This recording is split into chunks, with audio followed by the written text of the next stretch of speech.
Le dije que no 3 veces. La cuarta vez le dije que sí, y pasamos los siguientes 30 años juntos. Quiero contarles la historia de cómo casi dejé ir lo mejor de mi vida, no una, sino 3 veces, a lo largo de 12 años, antes de finalmente entender lo que realmente quería. Todo comenzó cuando tenía 18 años, en mi primer día en la universidad, completamente ajena a que el chico sentado 2 asientos más allá terminaría siendo la persona con quien pasaría las próximas 3 décadas. Se llamaba Emilio, y la primera vez que realmente lo noté no fue en clase, sino en la cafetería, donde dejó caer toda una bandeja de comida tratando de balancear 3 libros bajo un brazo, y en lugar de avergonzarse, se rió de sí mismo tan fuerte que la mitad del lugar terminó riéndose con él. Recuerdo pensar, esa es una persona que quiero conocer. No a alguien con quien quería salir. Solo a alguien que quería tener cerca. Durante los primeros meses, eso fue exactamente lo que fue. Cercano. Terminamos en 3 clases juntos ese semestre, completamente por accidente, y en algún punto entre las sesiones de estudio y los pedidos de pizza a medianoche, nos volvimos inseparables. Él recordaba pequeños detalles, que profesor no soportaba, o que le ponía demasiada azúcar a mi café para alguien que decía estar cuidando su dieta. Le contaba todo. Mis problemas familiares, mis inseguridades, cosas que me daba demasiada vergüenza decirle a cualquier otra persona. Así que cuando me pidió ser su novia por primera vez, sentados en las escaleras afuera de la biblioteca en una noche inusualmente cálida durante nuestro primer año, honestamente pensé que estaba bromeando. Hablo en serio, dijo, cuando me reí. Creo que estaríamos bien juntos. Emilio, eres mi mejor amigo, dije, todavía sonriendo, sin registrar del todo lo serio que se había puesto su rostro. Sería raro. Asintió, callado por un segundo, y luego lo dejó pasar como si no le costara nada, y volvimos a la normalidad en cuestión de una hora. Pasaron 4 años antes de que volviera a preguntar.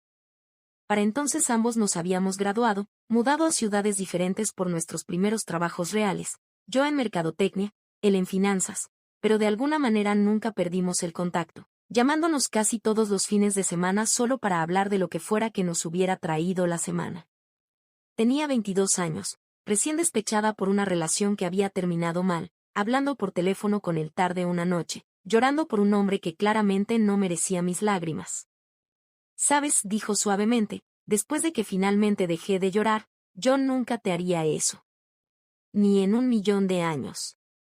Sé que no lo harías, dije. Eres la mejor persona que conozco. Entonces, ¿por qué no nosotros?, preguntó, y pude escuchar algo diferente en su voz esta vez, algo más firme que en los escalones de la biblioteca años atrás. He pensado en esto más de lo que probablemente te imaginas. Me quedé con esa pregunta más tiempo que la primera vez, mirando el techo oscuro de mi departamento, tratando genuinamente de imaginarlo. Pero algo en mí seguía resistiéndose, algún miedo que no podía nombrar del todo. No quiero perderte por hacer esto mal, dije finalmente. Significas demasiado para arriesgarlo. Aceptó esa respuesta de la misma manera que aceptó la primera, sin amargura, aunque escuché algo más pesado en su voz cuando nos despedimos. Pasaron 3 años más antes de la tercera vez. Tenía 25 años, y a mi papá le acababan de diagnosticar cáncer en etapa temprana, y Emilio, sin que yo se lo pidiera siquiera, manejó 6 horas para sentarse conmigo en la sala de espera del hospital, perdiéndose una fecha límite importante en su propio trabajo por hacerlo.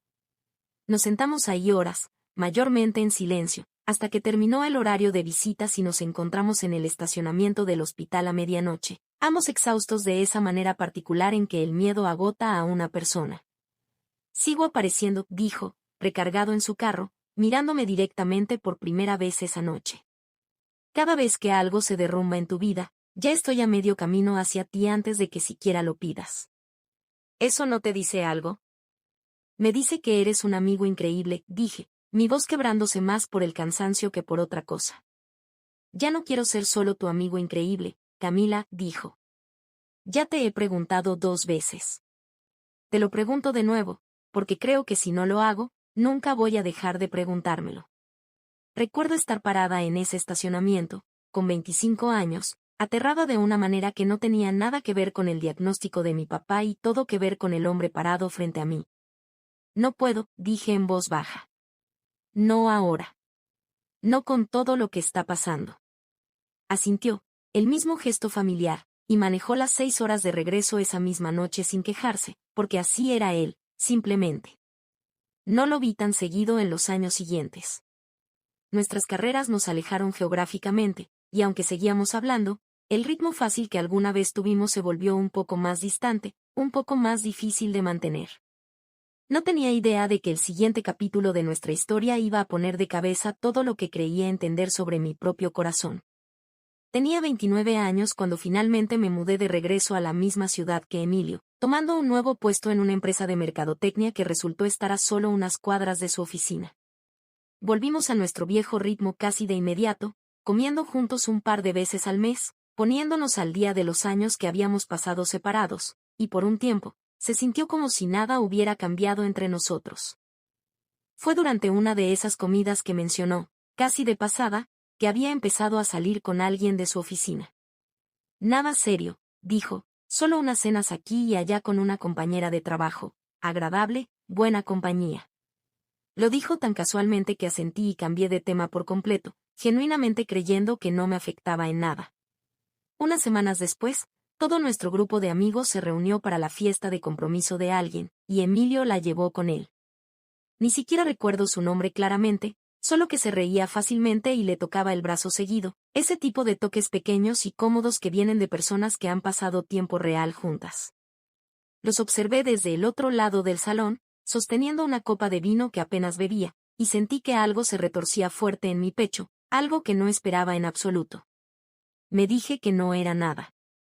Me dije que simplemente estaba siendo protectora con mi mejor amigo, de la manera en que te sientes protectora con cualquiera que te importa cuando conoce a alguien nuevo. Pero esa explicación dejó de sostenerse en el momento en que ella dijo algo que lo hizo reír, esa misma risa fácil de la cafetería, 11 años antes, y me di cuenta de que mis manos se habían cerrado en puños sin mi permiso.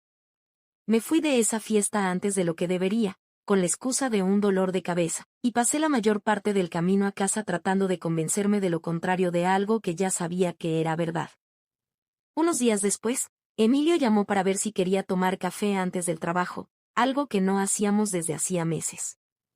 Nos sentamos afuera de un pequeño café cerca de su oficina, y en algún punto entre sus quejas habituales sobre un compañero de trabajo difícil y mi actualización sobre un nuevo cliente, me encontré diciendo algo que no había planeado decir en absoluto. ¿Es en serio con ella?, pregunté, interrumpiéndolo a medio frase. Parpadeó, claramente sorprendido. ¿Quién, Daniela? No, no realmente. Solo nos estamos divirtiendo. ¿Por qué preguntas?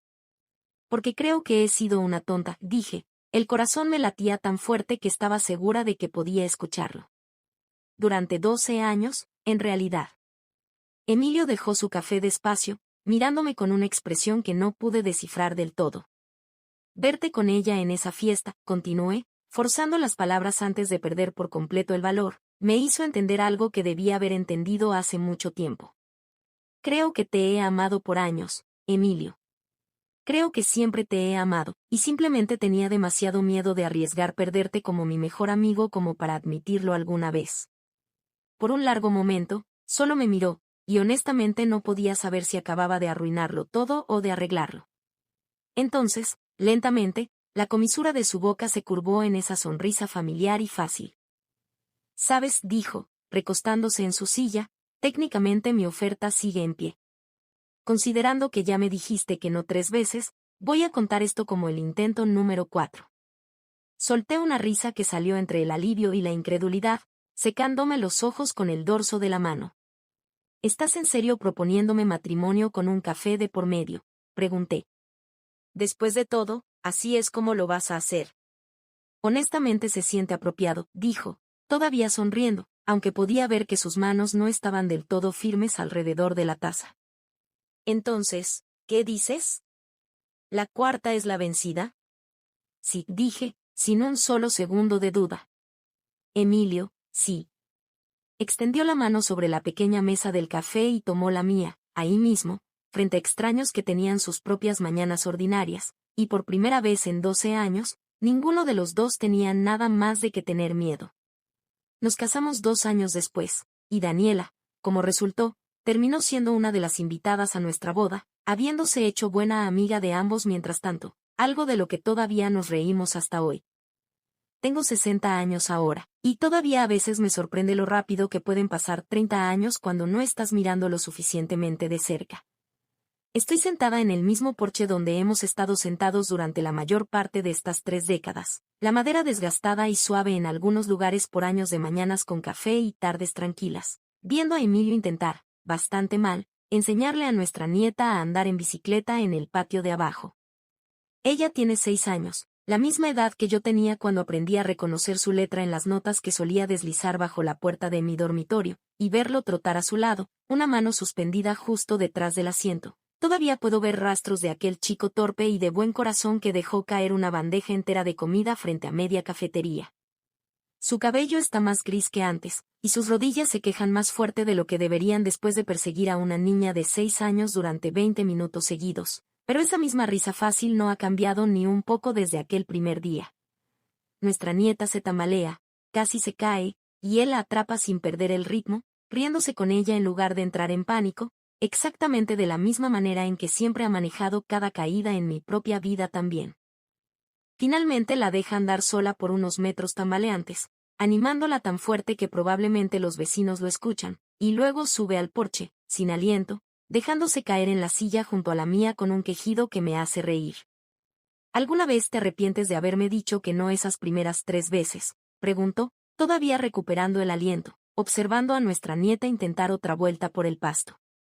Extendí la mano y entrelacé mis dedos con los suyos, marcados por el tiempo ahora, las mismas manos que alguna vez temblaron ligeramente al hacerme una pregunta sobre una mesa de café pequeña, ahora firmes de una manera que solo 3 décadas de estar presente el uno para el otro pueden lograr. Ni por un segundo, dije, viendo a nuestra nieta pedalear un poco más lejos esta vez, tambaleante pero derecha. Creo que algunas cosas simplemente necesitan exactamente el tiempo que necesitan. 12 años, 4 preguntas, y 30 años después, aquí seguimos. Emilio me apretó la mano y no dijo nada más por un rato, y simplemente nos quedamos sentados juntos, como siempre lo hemos hecho, viendo a la siguiente generación aprender a caerse y levantarse de nuevo, justo frente a nosotros.